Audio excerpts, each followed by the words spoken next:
The Association of Procurement Technical Assistance Centers is pleased to partner with U.S. Women's Chamber of Commerce to bring you this overview webinar of SBA's Women-Owned Small Business Program and the Women's Chamber's certification process, presented by U.S. Women's Chamber of Commerce CEO Margot Dorfman. This webinar was recorded on June 26, 2014. I'm Mary McGovern of APTAC, and we're grateful to have Margot Dorfman, CEO of the U.S. Women's Chamber of Commerce, with us today to provide an overview of the WOSB ED-WOSB program, a review of the U.S. Women's Chamber's certification process, an update on steps being taken to ensure women-owned small businesses have access to federal contracts, and resources available to you through the U.S. Women's Chamber of Commerce. So with that, let me hand the presentation over to Margot. Great. Thank you very much, Mary, and thank you, everybody, for the opportunity to present to you today. Anyway, before I get started, I'd like to share a little bit about the U.S. Women's Chamber of Commerce. We do a lot on behalf of women and small businesses. We also then will go into the program itself, and this presentation is what I present to our members, and I do that every couple of weeks. And feel free, if you want to come back and revisit, you can jump on with me at any point in time. First off, the U.S. Women's Chamber of Commerce is the national economic development organization for women. We were established in 2001 to advance the economic status for women and small businesses. And the U.S. Women's Chamber of Commerce is a 501c6 not-for-profit trade association based in Washington, D.C., with over 500,000 members nationally, comprised of individuals, small businesses, and small business advocates. We are non-captive, and that means we're not funded by large corporations or political sponsors who just want to market to our members or to maybe sway our influence on the Hill. And we are committed to real progress. And we do work a lot strategically to women get to the next level. We see this particular program, there are challenges with it, and if this is all we did, our members could starve, go out of business. So we do look at other ways to assist business growth beyond this program. When we founded the Chamber, we were tasked with three specific things, and I am a co-founder. The first thing we learned from our members is they needed to grow their business, access to contracts, especially federal contracts. Once they got the contract, they needed money, so access to capital, and then the last piece is attracting and retaining good people, and that's access to affordable benefits. Our solution, when we leverage our scale, we do continue to do advocacy, and we've got our platform that allows us to intensify that. But the other piece, when we work strategically, is we focus the work we do to help increase sales for our members and reduce the bottom line. We have a lot of ways that we work this through. The example that I have, we do education and outreach, and we do have a WOSB National Council that helps women get connected with our agencies as well as with each other so that we can help them to respond to sources sought, team, that sort of thing. We do provide the certification, which is today's topic. We have different directories so that we can provide visibility. We have a business showcase that is like a business card rotating on the home page of the website. We have our couple of directories. We have another association that we have a relationship with, so there's a reciprocal membership into the National Association of Small Business Contractors. We have our agency ConnectWorks, which are we take a member who has had good experience with an agency, and they step up to take a lead and then work with the agency to build a relationship closer in and then help to get our members ready to do business with that agency and have those connections flow. We do provide leadership opportunities, and then we have, when we talked about reducing the bottom line, we're sort of a group buying thing. We have metro offices, which if somebody needs an office in Washington, D.C., this is a member, it's a woman-owned firm, and basically they're providing discounts to their office suites, and so a small business can get just just the address in Washington, D.C. and use the conference rooms from time to time, or they can, get a full-blown office. So that's there. And then we have a bid match alert system. I know some of you have this as well. We have this at a one-time setup fee of $110 for our Business Plus member, and then that's free beyond that. So just a little bit of information about what we have to offer for women-owned firms. Lay of the land, the last bit of information in terms of, or the most recent data in terms of where women are, came from the census data that was formulated in 2010. And what we learned was the number of women-owned firms grew by 44% to represent about a third of all businesses in the United States. However, the revenues dropped to 3.95%, which was a 10% market share drop. When you take a look at the relationship to all firms, you see that women own 1/3 of all business in the United States, small businesses as a whole about 97%, and the public and other, the big boys, about 3%. And when you go to the bottom chart and look at the revenues, you can see that the lion's share of revenues are going to the big boys. I mentioned women own 1/3 of all businesses in the United States. The last couple of years, we've hovered at around 4%. A couple of weeks ago, the SBA came out in celebration. Yay, we've stayed at 4% for women-owned firms, and I say not so yay. It's been 20 years since the goal was set, and there's nothing to cheer about. And additionally, we have lost over $100 billion in the last 20 years of opportunities that should have gone to women-owned firms. So definitely we're not happy that we've just remained the same. We do want to see not just the goal met, but also the goal increased to represent our demographic. Okay, so the brief timeline of the goal itself, as I mentioned, 1994, that's when the goal was set, 20 years ago. And the federal government was not making their goal. So in 2000, the Equity in Contracting for Women Act passed, and that gave the agencies the ability to limit certain competitions to women-owned small businesses, which was a wonderful thing. However, the U.S. Women's Chamber of Commerce came live on 2001, and when we met with our members, and they said access to federal contracts, and we went out to all the agencies and said, hey, at the time it was 2%, less than 2% of your contracts are going to women-owned firms. How can we make your goal, help you meet your goal? And if they were appointed, they shut the door, but they all came back and said, you have to help get the women's program implemented. So after a lot of wasted breaths of air with the SBA advocacy, the ombudsman testifying before Congress, we finally met with the administrator, Hector Barreto, and he told us that this administration has no intention of implementing this program. And that's a quote. I picked up my jaw, left, sent an email to the members saying this is what we were told. It came back them's fighting words, and fortunately Covington & Burling, a fairly big firm in Washington, D.C., and actually internationally, came to our aid pro bono, filed a lawsuit against the SBA, and that was for failure to implement the program.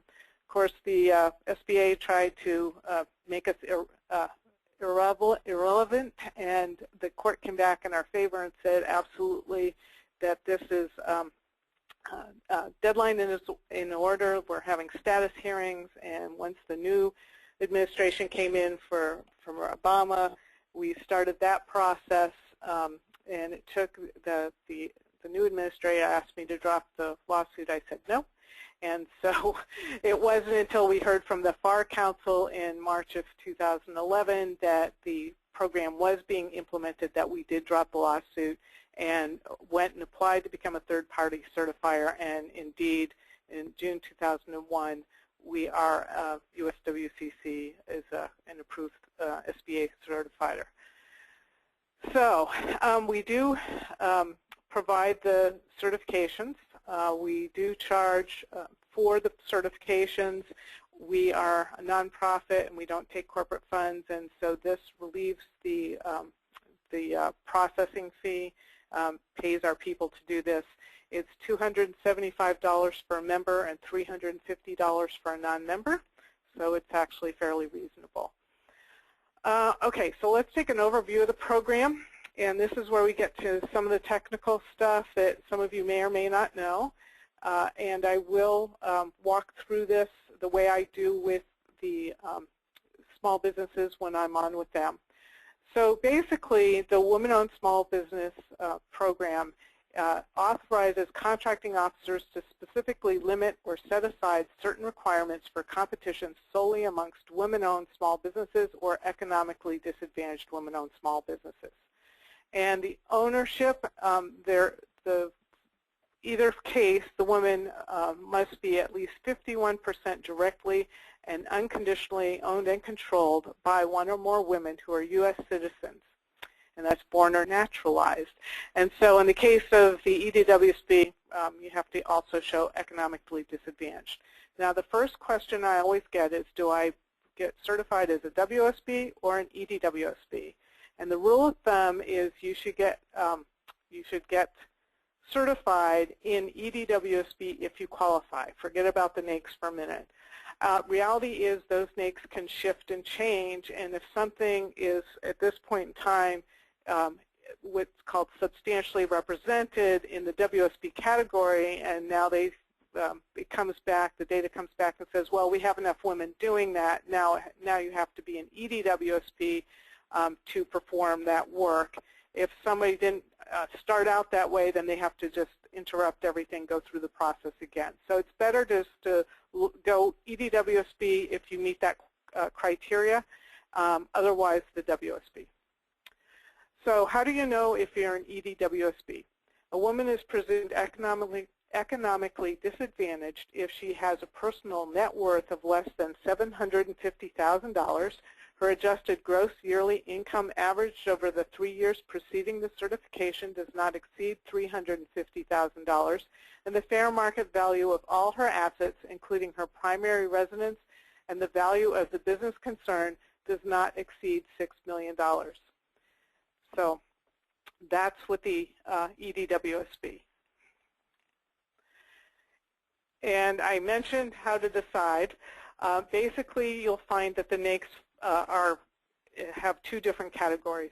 So industries in substantially underrepresented, the WOSB and the EDWSB can go after.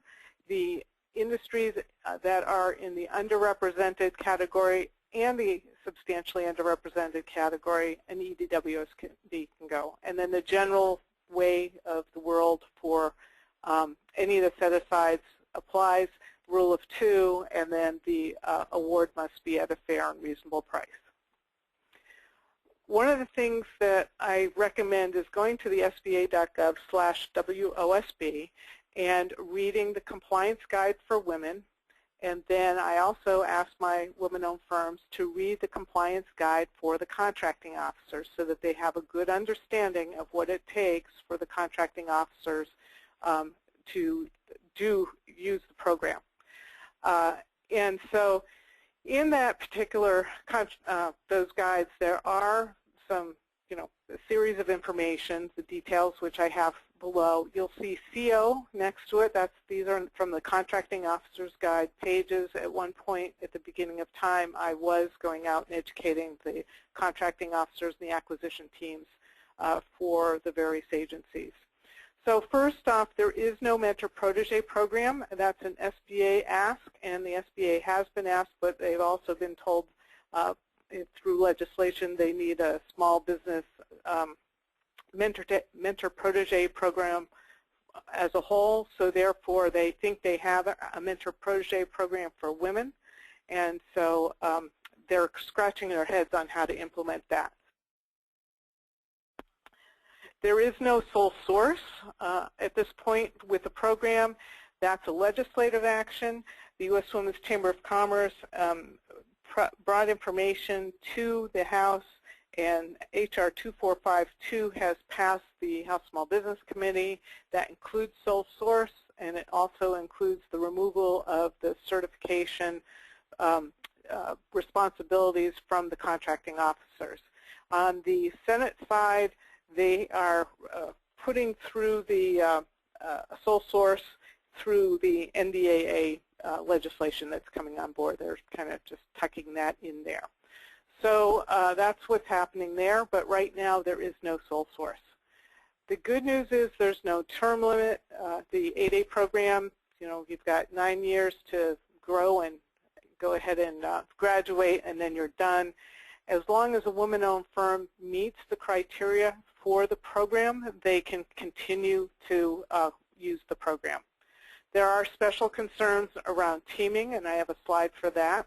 Of course, it addresses protests and appeals. The eligibility examinations are typically when a protest happens or on a spot check for the SBA. They will go out, and what they do is they look at the documentation provided by the firm and then on occasion go out and actually visit the firm so they can see if it truly is a woman-owned firm. There are penalties for misrepresentation, as in all contracts if there's misrepresentation.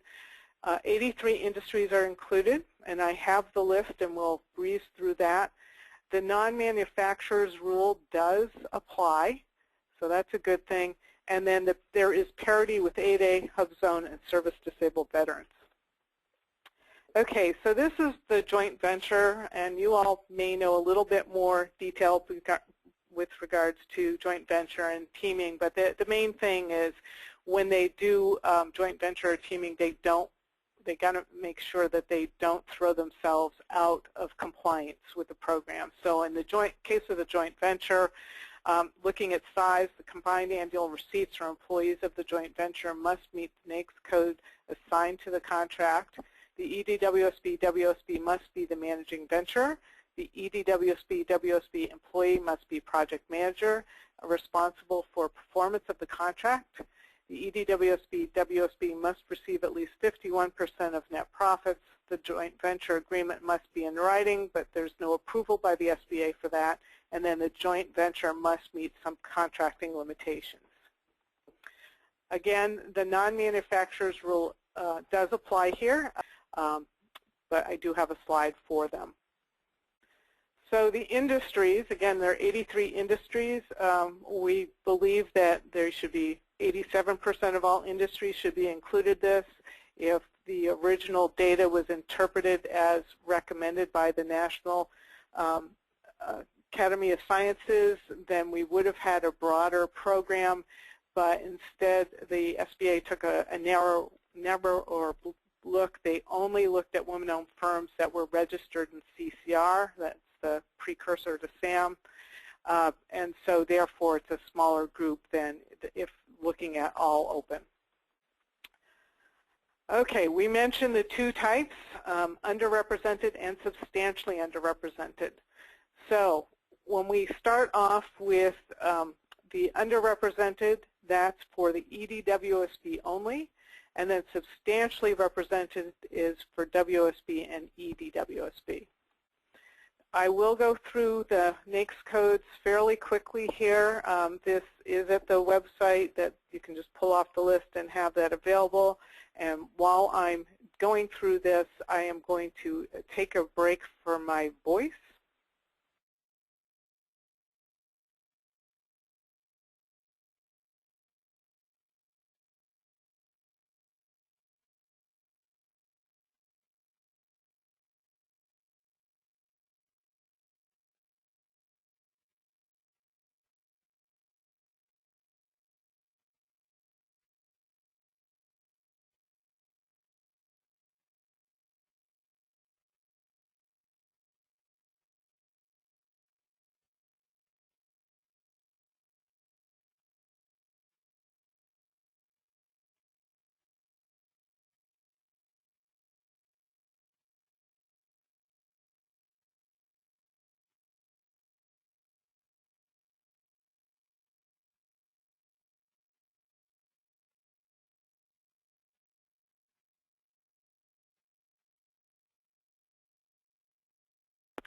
Okay, this is the point that I say that the WOSBs can now play in the substantially underrepresented. Both EDWOSBs and WOSBs can go after contracts.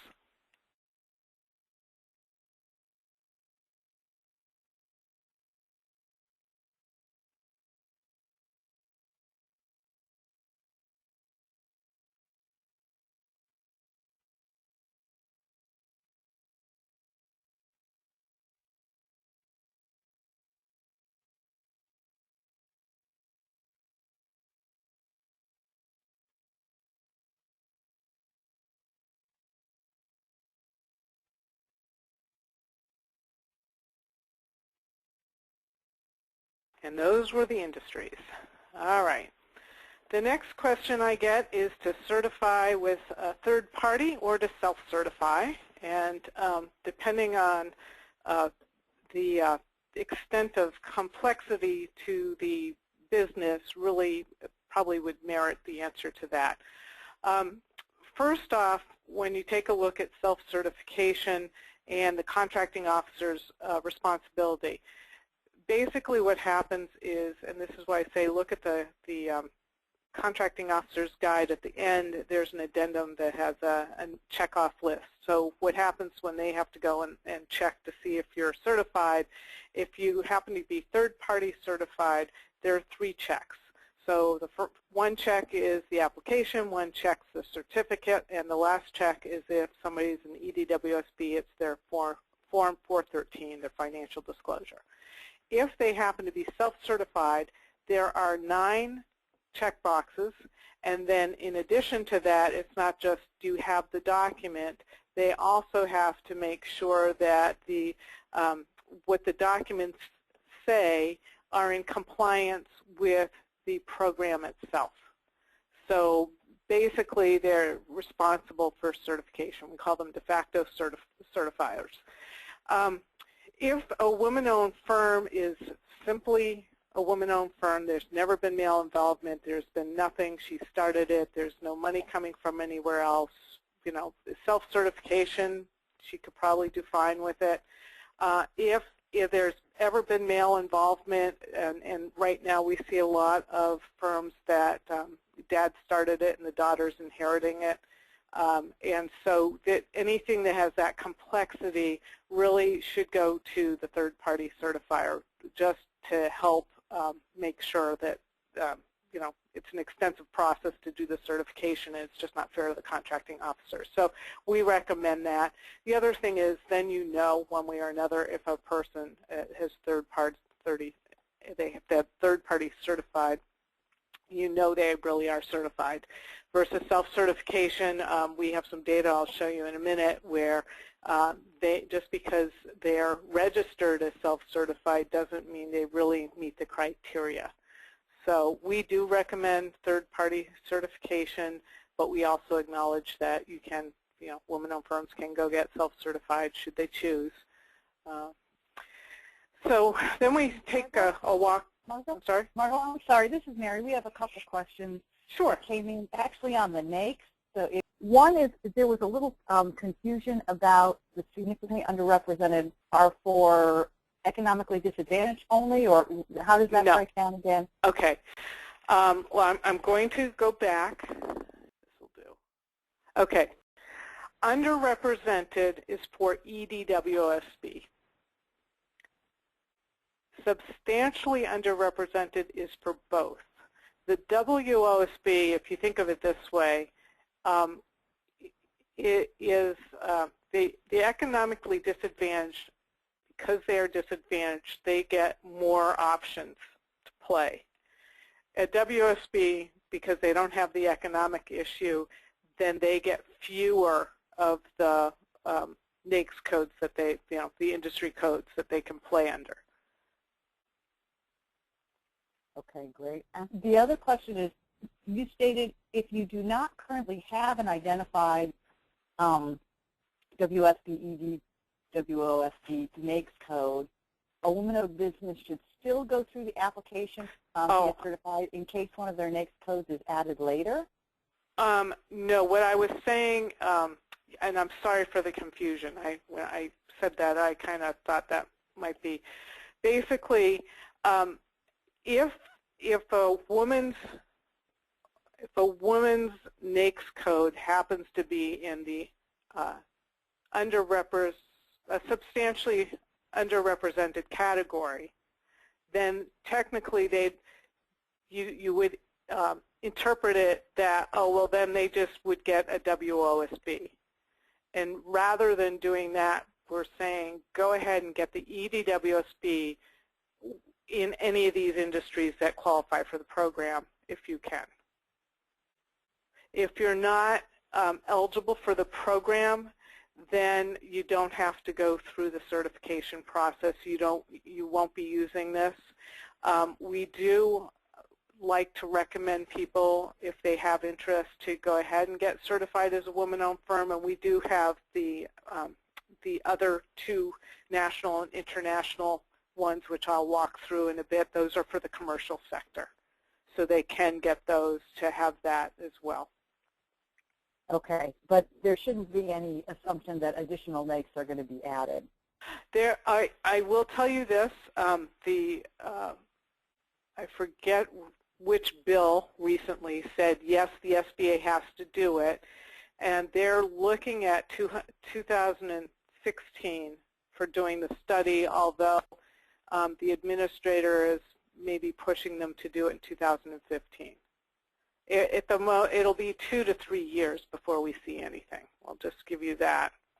But yes, the SBA has been mandated to review the NAICS every 5 years. The other thing that I hear that they're doing while they're reviewing them is looking at opening up the NAICS codes better. And I have already put my 2 cents in on that. So we'll see if they do or not. Okay, great. And then on the third-party certifiers, there was a question, do all the third-party certifiers charge a fee? Yes.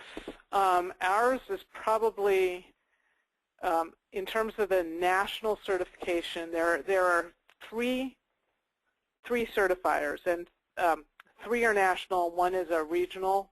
1's down El Paso, Texas has one, and then there are 3 of us. And ours is the most reasonable price from a national standpoint. But the SBA.gov/WOSB has the list. Of course, you know, we think we're the best, but I'm sure they think they're the best. We're all equal, really. But in terms of we all were approved. But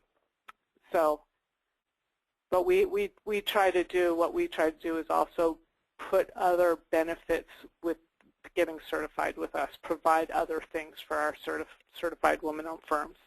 All right, so the next thing is what I do is I walk through our women-owned firms with kind of have an idea of how things work from the contracting officer side. So basically, we tell the women they need to register in SAM first.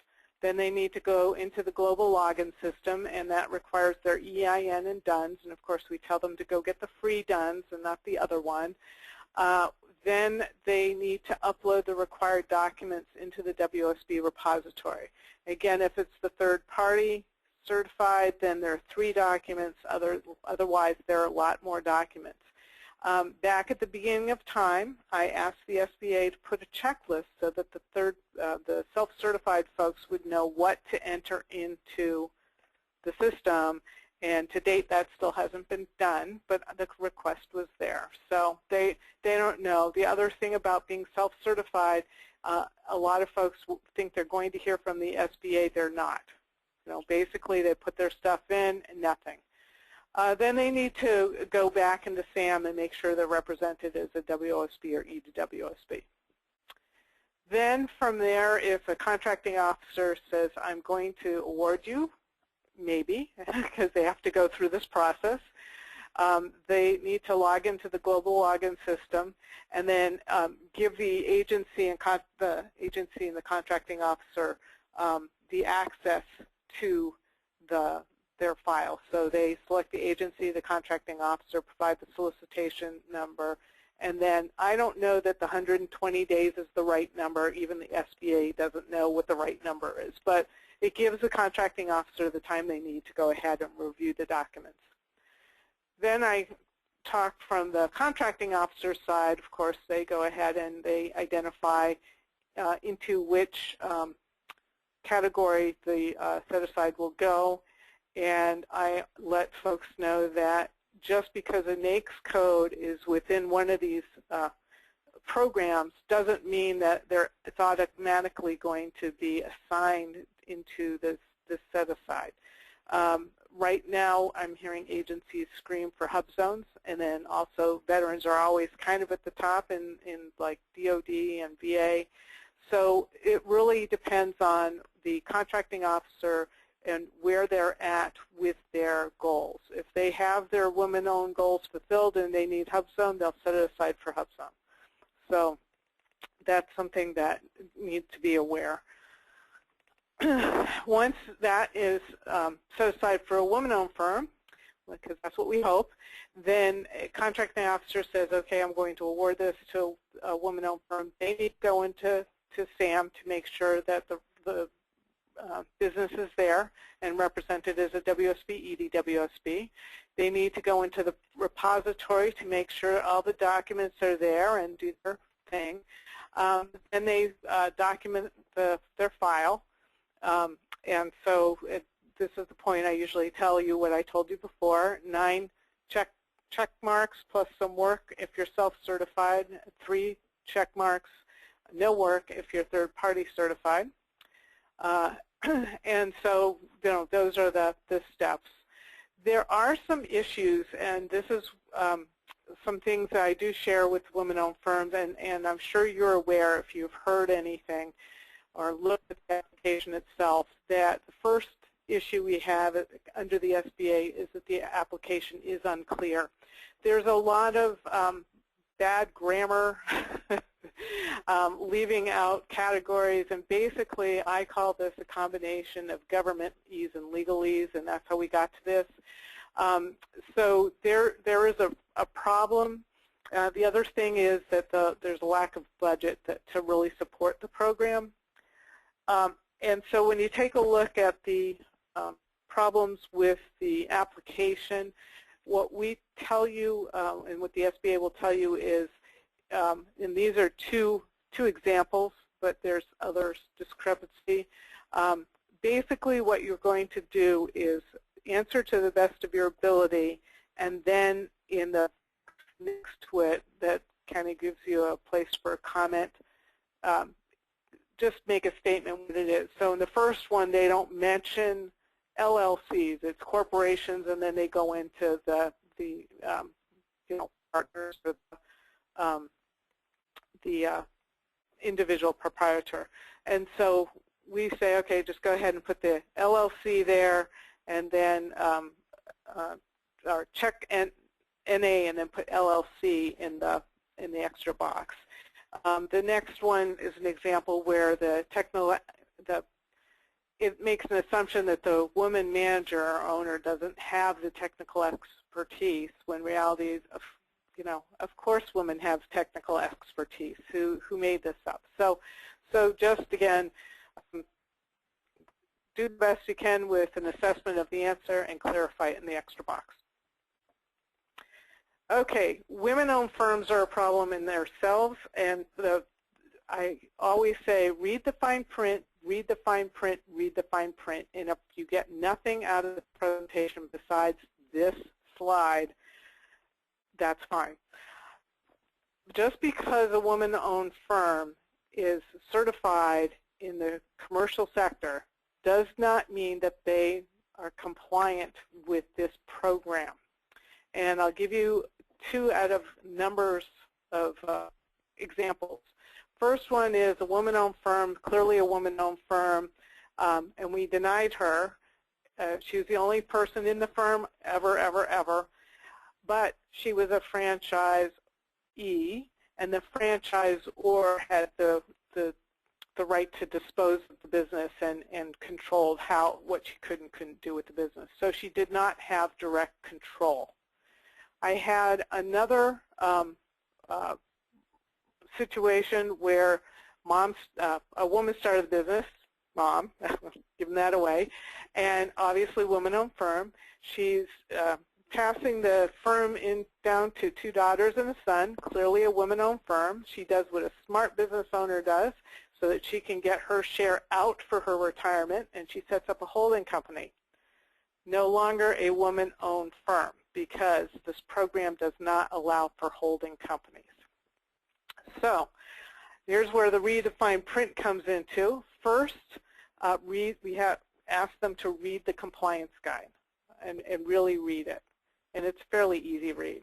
The second thing is, in reading the fine print, and I don't know about other businesses, but I know in the past when I've put businesses together, there's been an accountant that's helped, there's been an attorney that's helped, or there's been the on-the-box internet that I've used. So if you haven't reviewed your documents recently, you may not remember what's in there. So I say to everybody, read the fine print, so review the corporate documents to look at the corporate structure, the bylaws, voting and other contractual agreements, trust agreements, and anything that impacts direct control of the firm to make sure that the firm is qualified for the WOSB WOSB program. The firm must be clearly and directly owned and controlled by one or more women.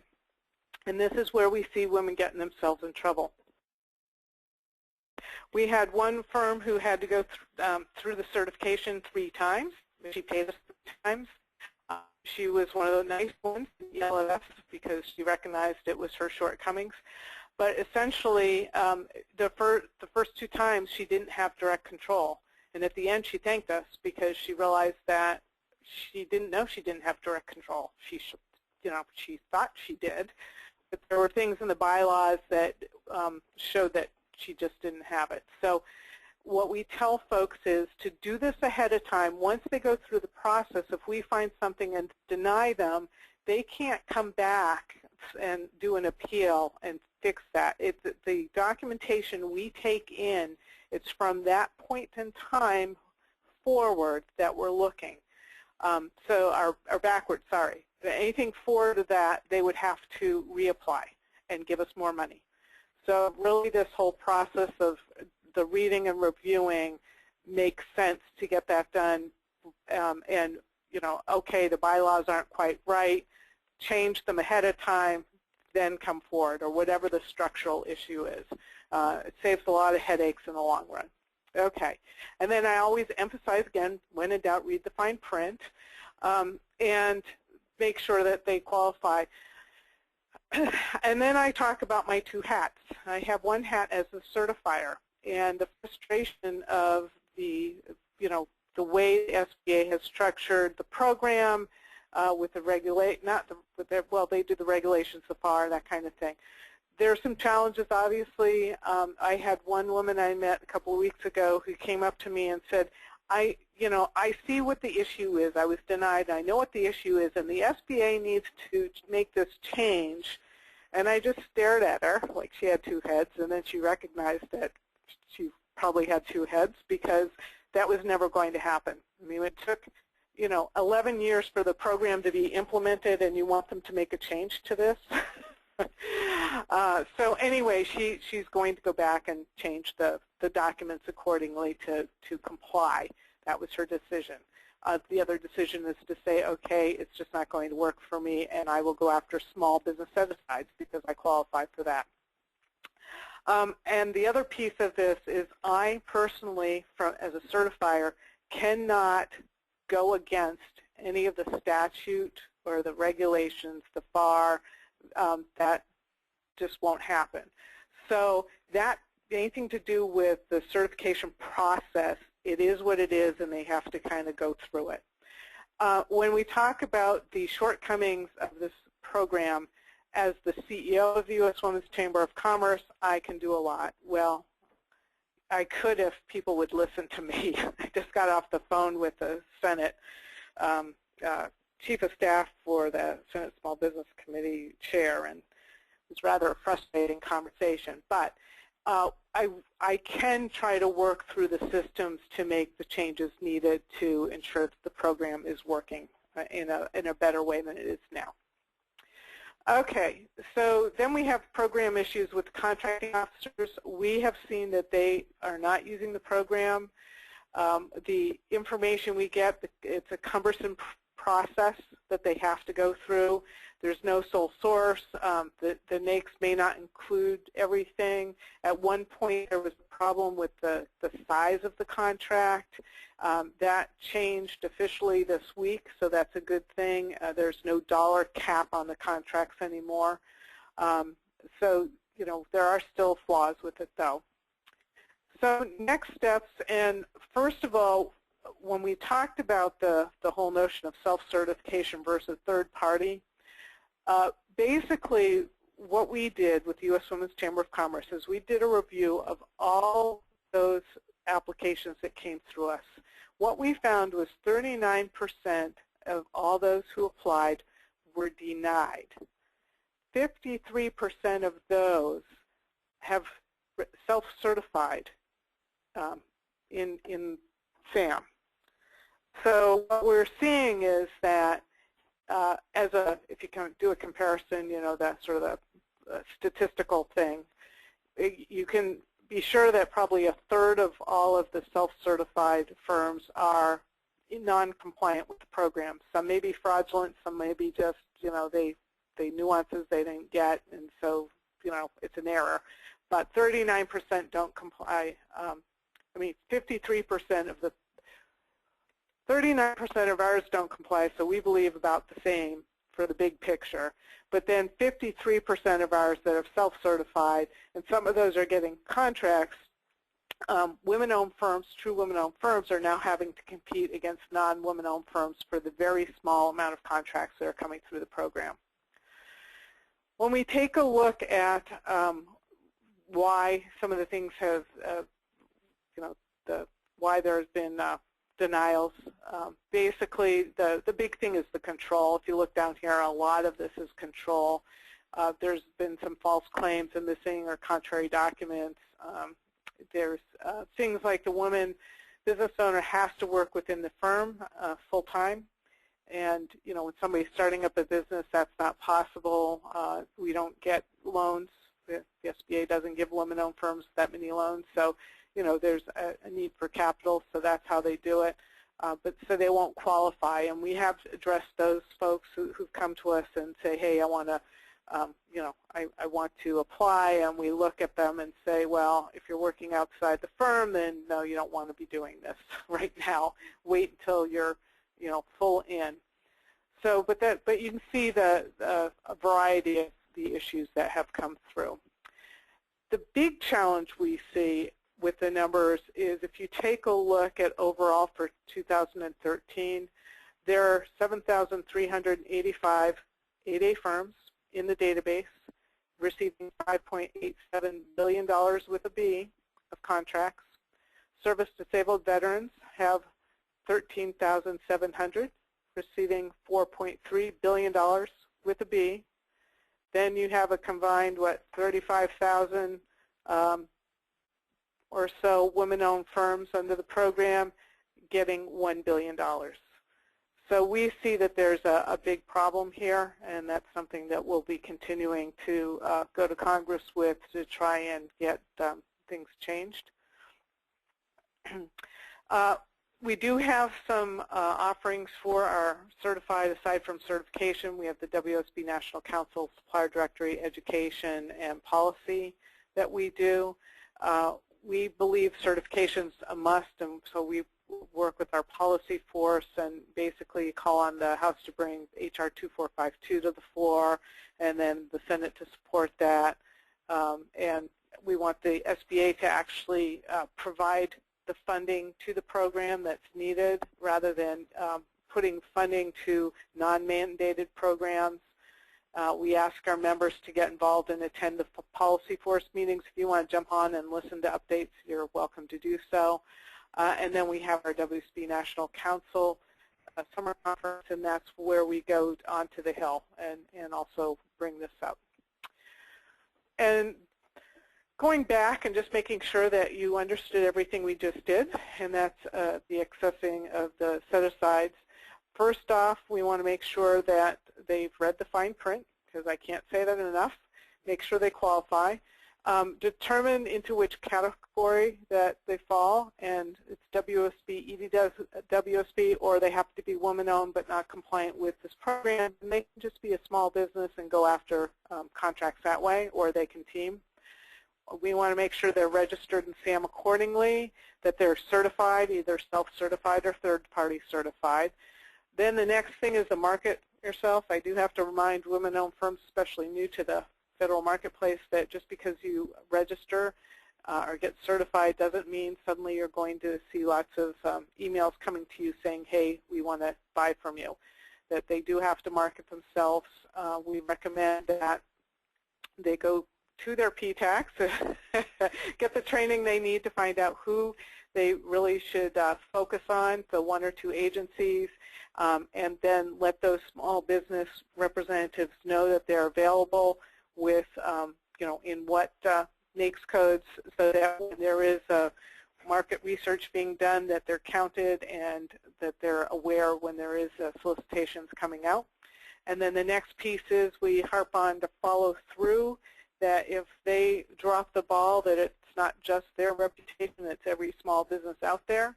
And it's hard enough for women-owned firms to get in the door and, to give a contracting officer an excuse not to do business again with a woman-owned firm is not something we want to see. So we do encourage them to, if they run into problems, to get with their contracting officer, their small business reps.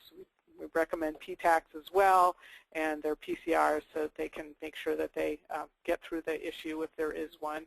And then we also ask, and I say this to you as well, if there's anything you need to get to the next level or you need assistance to help somebody else, I'm here, and the U.S. Women's Chamber of Commerce is here. We do have our next events coming up. That we have our WOSB National Councils is really more focusing for women-owned small businesses accessing federal contracts, and then the national summits are in the morning is the education. In the afternoon we have matchmaking, and you're welcome to attend if you want to do some outreach and meet with some of our small businesses. You're welcome to do so. And thank you for that. As I'm jumping into the web portion, which might take me a minute, if there are any questions, I'd be glad to do that. If approximately a third of all self-certifieds are not qualified, what is your comfort level that COs are catching 100% of those that are not? Oh, yeah, no. That's the issue. I don't believe they are. When we first, before we put the final numbers together, this was a couple of months ahead of we did a quick search, and we found 3 of the folks we denied who had received awards under the program. So it's a problem. Okay, and that's it for right now. Okay. Excellent. All right, so uswcc.org, and typically what I do is I provide walking through this, and what I try to do is help to give organization to somebody who wants to go through this process, make it easy for them to get through.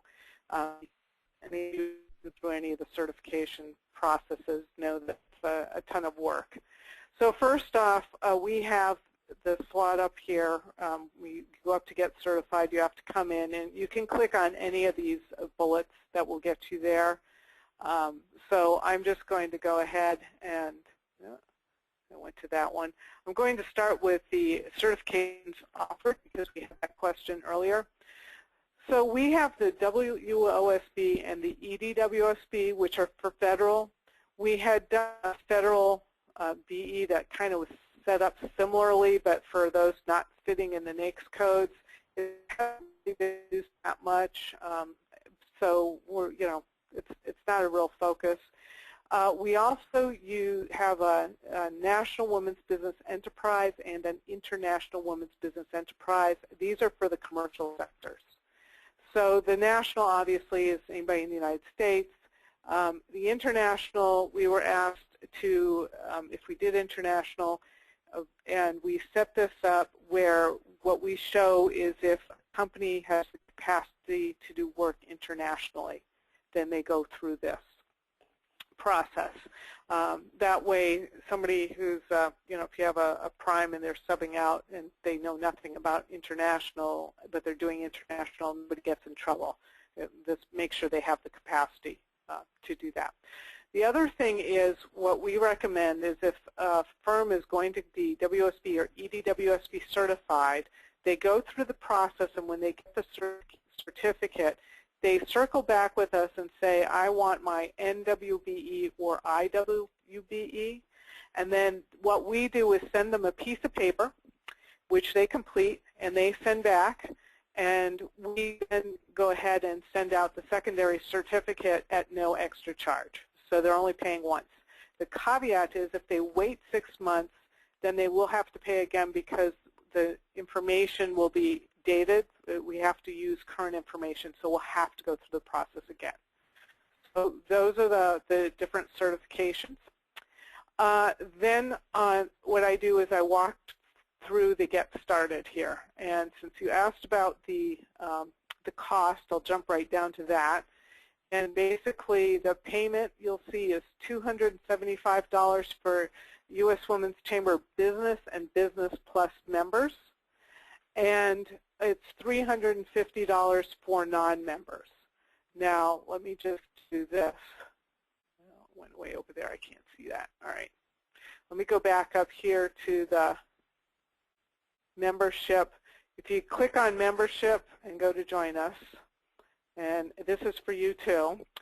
So the Business and Business Plus are the ones that get the discounts. The Business Plus is $395, but this is really focused at those doing business with the federal government. So they can become liaisons to the agencies and participate in those groups. They're eligible for the bid match program. There's special things for them.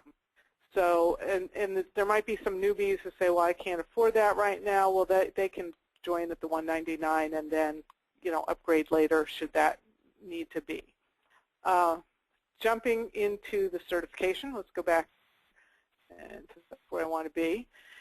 Basically, what I tell folks is there are, you need to take a chunk of time in a day and say, today's the day I'm going to do this. And the first thing that you need to do is scroll down and go to where we have the checklist. Okay, you asked about a checklist. Here it is. Print that out, and I asked them to print them out because what will happen is every time, this is the list of documents that we need. So you're going to set up a folder on the computer that says certification, and you're going to get each one of these documents and put it into the folder so it's ready to go. So that's why I say you go ahead and print this off. Now, there's some stuff at the top that we'll address later, but this is where the upload of the following required documents, this is what you need to prepare in the folder. So the first thing we need is the proof of gender citizenship. So that's the birth certificate, naturalization papers, or unexpired passports for owners who are women. Then we need the corporate documentation, and it varies. So for LLCs, we need the articles of organization, and then amendments.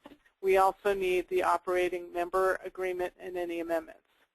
For the corporations, we need articles of incorporation and any amendments. We need the bylaws and any amendments.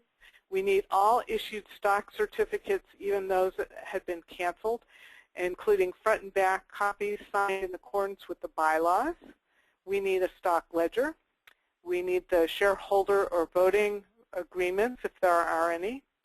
And then when we get into partnerships, we need the partnership agreement with any amendments. And for sole proprietorships, we need the assumed fictitious name certificate. Then for everybody, we need the 941 quarterly tax returns. We need the business tax returns with all schedules for the last 3 years.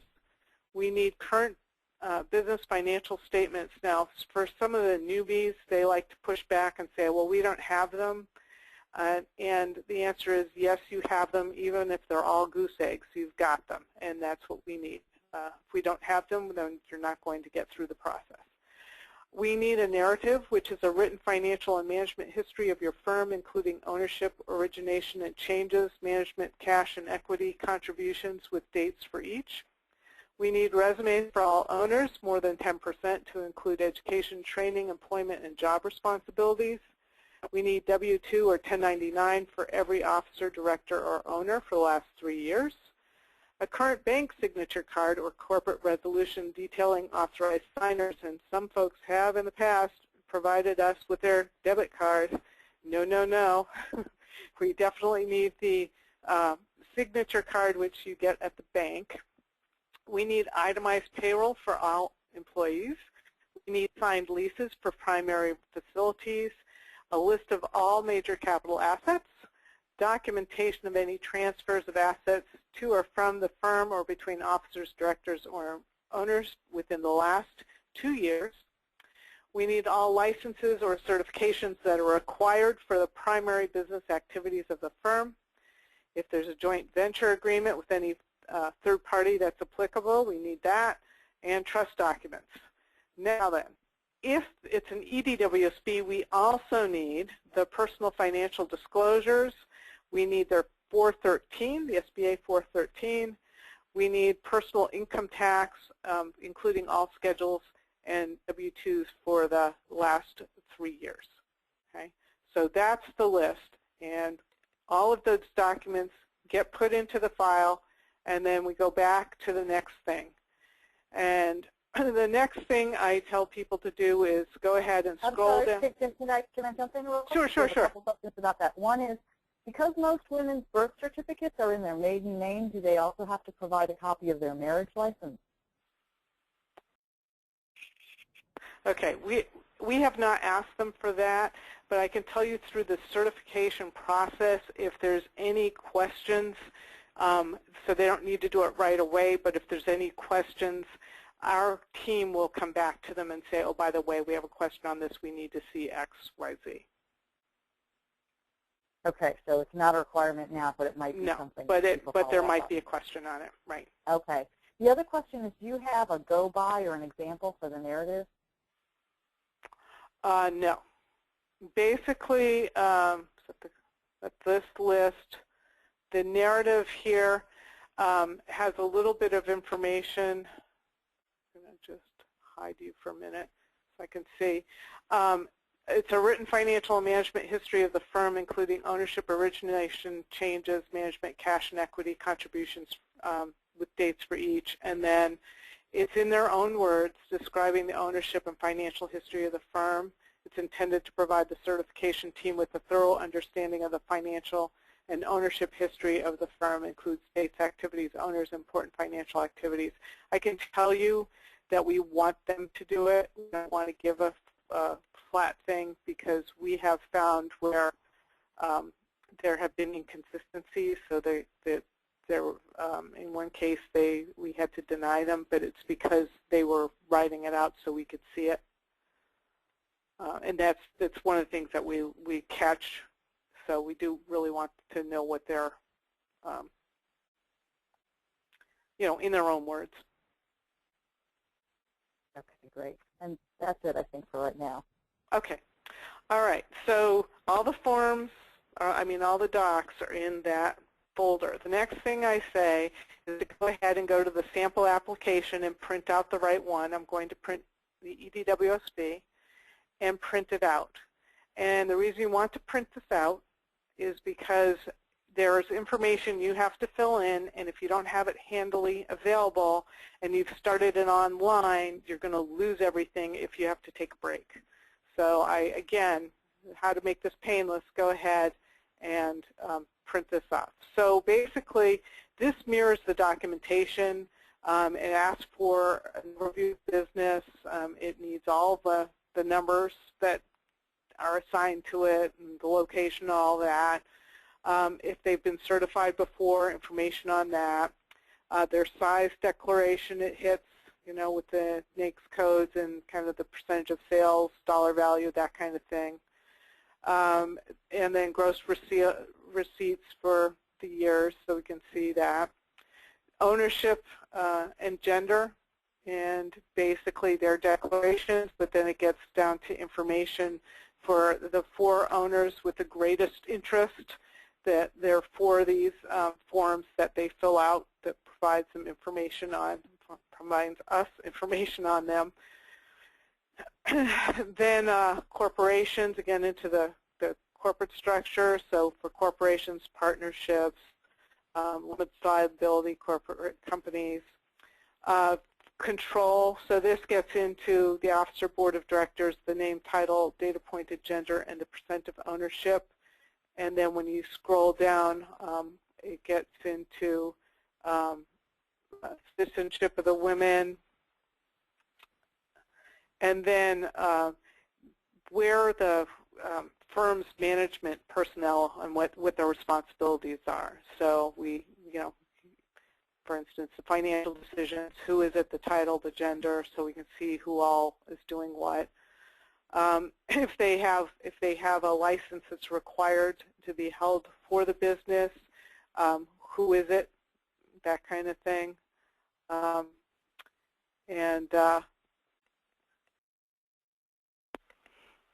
Okay, and then let's see, scrolling down. So licenses, we also have financial control, sort of, and if they've had loans and where they've come from, that sort of thing. And then we get down into the final, make sure you've uploaded all of this, and I agree, blah blah blah, which they wouldn't sign here, but basically that's what's required from that. So once they have that ready to go, then I say start the process. They should bookmark our certification page because they'll be going back to that frequently. Then the next thing they do is they will complete the preliminary acknowledgements for the EDWSB or WOSB. What they need to do first off is make sure that whoever the women business owner who is applying for the certification, that's the email that must be used in all of this. She will be the one responsible for the signatures and be held liable for that. Or I don't know, liable is the right word, but that will be legally binding to her. The next thing is on the preliminary agreements.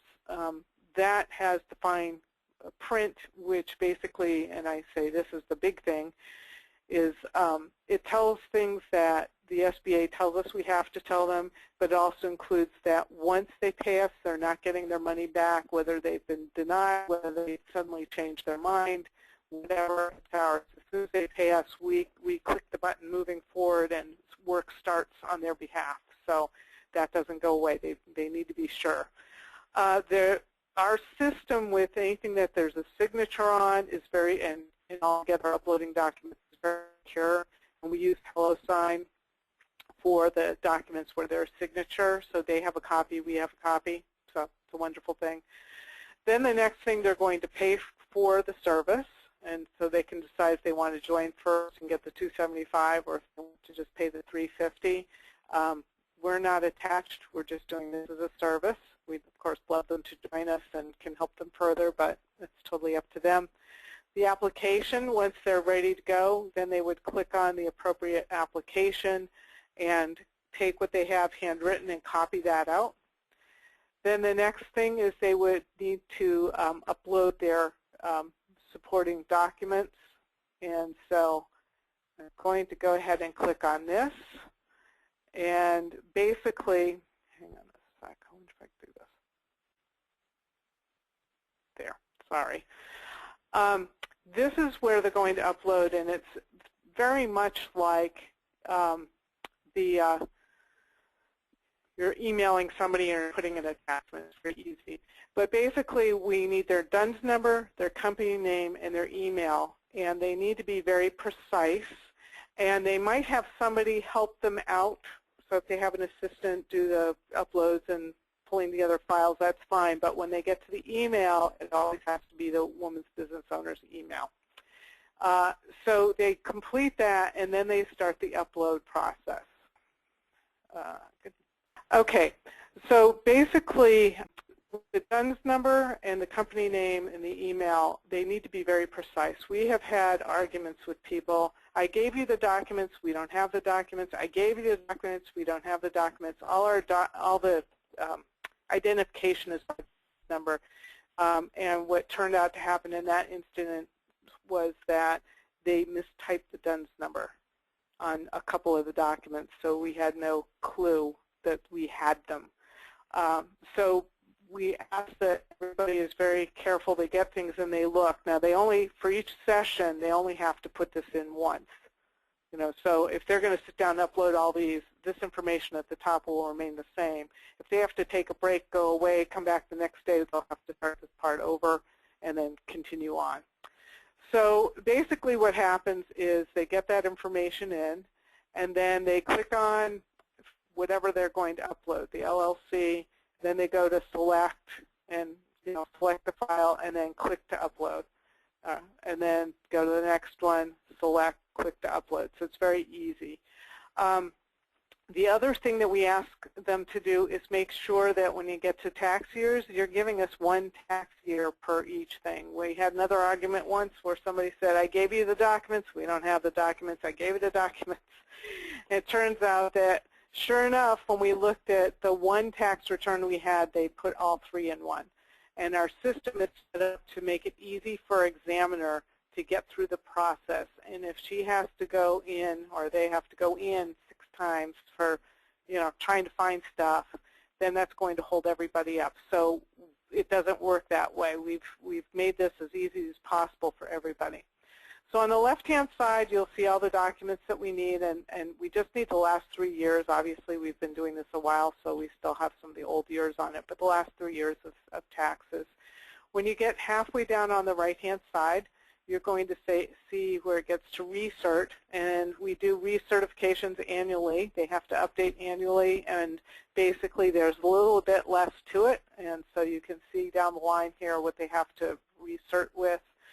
Also, the second bullet from the bottom on the right is the appeal of certification denial. If we deny somebody, this is where they're going to respond, and then any other communication that we ask for. So, okay, great, we've uploaded everything we need to. Then the ball is in our court. So our step 6 basically is on a weekly basis, our team goes and makes sure that they, whoever started the process, do we have everything? If we don't have everything, there's what's called a notification application deficiency letter, aka NADL, that gets sent over to them to say, hey, you're missing XYZ documents, and we're not doing anything until we get them. And we wait. Once we have all the documentation with the application, we accept the application for examination, and then we start the process. And so the exam goes like this. The primary examiner will go through the process and either award or deny. But before that, they might say, and this is the question on, well, do you need the merit certificate? Well, if we do, this will be at the point in time that it would be requested. The examiner will say, well, this is kind of confusing. I need XYZ documents. Please send them to me. If everything's really clear and yay, it's gotten through, then the next step is going to be either awarded or denied. And if it's awarded, everybody's happy, get the award, and then we ask the certified woman-owned firm if they want to have their NWBE or IWBE. If so, go ahead and let us know. We get that done. If we deny them, we send them a very detailed letter of why and what the issues were. Then what they have is 30 days to turn around and appeal. Now, we do have many companies that we have gone ahead and approved after we've denied them. Actually, 27% of those have been overturned. So that's a pretty good percentage. Again, with these presentations, I try to prevent that from happening and help people to get through it right the first time. So basically, that's the way that works, and then the renewal is annually. That is the certification process. In terms of communications, okay, so that's great, but now I'm certified or I'm going through a process, I have questions. We have this handy-dandy live chat here. Very easy to use, that we invite folks to ask questions, and feel free if you need to ask us questions, you can do so. Additionally, and let me go to the home page. They have when they're registered in here, this membership navigator, and in this body they will have one of these that will say My Certification, and it will have the little blocks here with messages and stuff, and basically they will click on that and they will get the messages saying, oh, we need this bit of information, or if you've been sent a message and here's the information we need. So we have a very good communication system. Our process takes anywhere from 45 to 60 days to get through is what we say the average is. We have gotten people through in about a week because they did everything right the first time and happened to fall into the right place. It gets lengthy if somebody, oh, I'm on deadline, I know you need these documents, but I can't get to it for 2 weeks. So that will elongate the process, and we've had that happen as well. But we do try to keep things moving right along. Okay, so that's kind of the long and the short of it. Questions? Can a 501c3 organization certify? No, they wouldn't be eligible for the program. Oh, wait, yeah, because a nonprofit isn't owned by a woman. There's a board, but there's no ownership to it. Okay. Is there a fee for recertification? Yes, and it's the same fee. Is there a site visit? The site visit for the WOSB EDWOSB program is not required. Basically, the federal government does not have that set up. Let me take that back. On occasion, we may say, because we left it when we applied for the be a certifier, we said, if we have any concerns that somebody isn't really who they say they are and we need to go see them, we will do a site visit.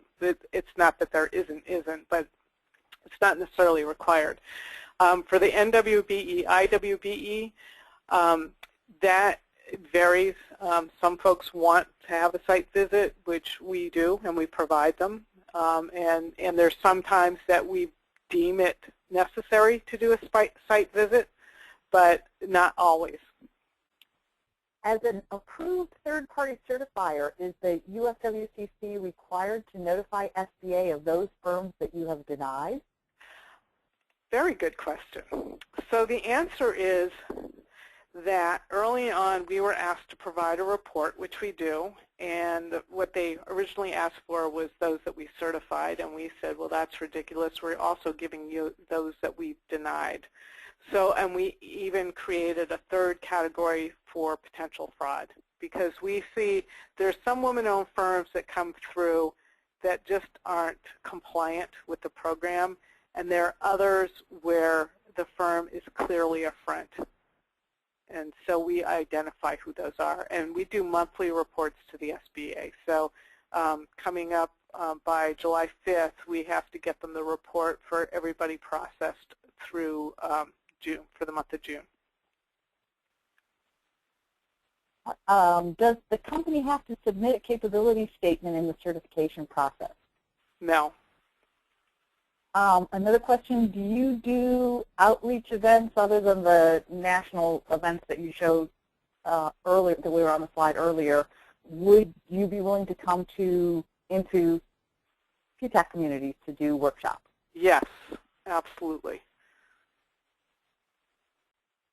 Okay, some businesses are begun part-time because they can't afford to do it otherwise. If it is a business that can be run after hours, will that still not pass muster?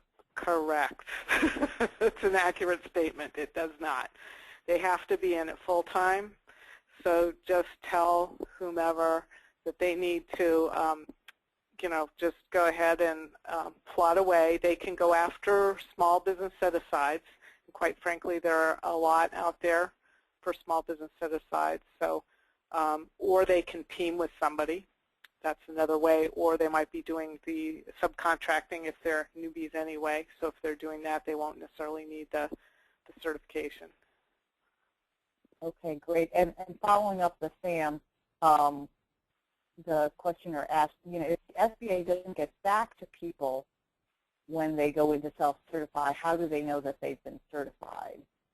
They don't. I mean, basically what will happen is if they end up being selected as an apparent successful offeror, as they call it, then it's during the process that the contracting officer goes through that they'll be either protested or taken in and allowed. So currently, though, someone who chooses to self-certify would just upload the documents, assume that they're certified because they've self-certified, and then they update their SAM record accordingly. Right. And again, the buyer beware that if it's not accurate, they could land themselves in trouble. And if it's if it's very simple, and again, the woman started the business, there's been no money coming from men or venture capital or anything like that. They don't have any agreements that they've signed where somebody gets final say over the agreement, then they should be fine. If there's anything that suggests that there is male involvement, the third party might be the way to go, just because, especially if they're legitimate. That way, there's no second guessing, because the contracting officer could make a mistake too and say, well, this doesn't look right, and maybe they really are. So, does having an assignment of claims affect this?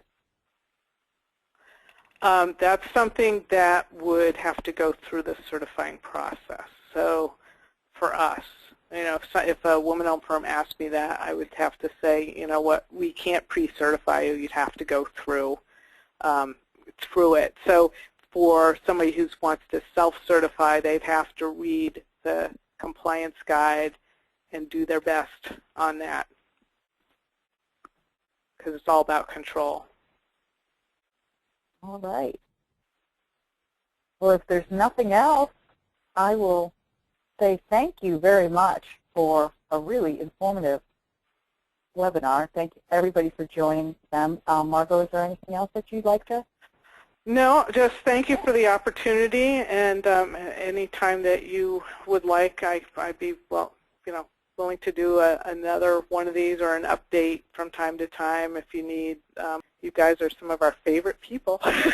We love our PTACs. Well, we really appreciate your help. We're all trying to do the same thing. So exactly. Thank you so much for helping us do our jobs better. And thank everybody for joining us. And we look forward to working with you in the future.